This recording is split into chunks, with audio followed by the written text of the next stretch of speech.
Pero guys, ano siya, nakakaligo lang yung mga tao dyan kapag high tide. Pero kapag low tide, so doon banda, doon no, doon yung ano, makikita mo low tide, so wala.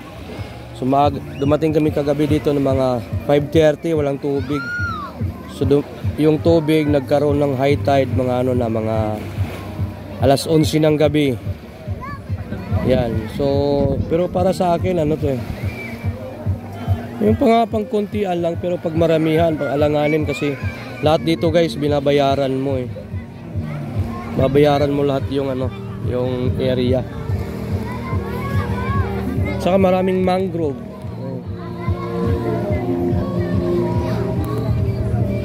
Yun lang dito, magtitin-tin. Yeah.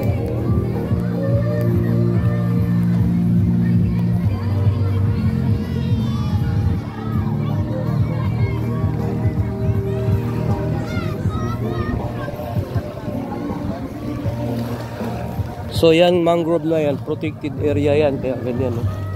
Maraming isda.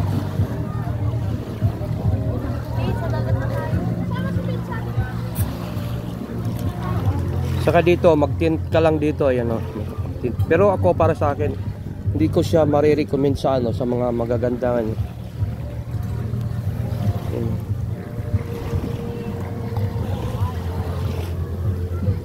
Diba? Naka-tint ka lang dito. Tapos yan, yung tubig niya dito.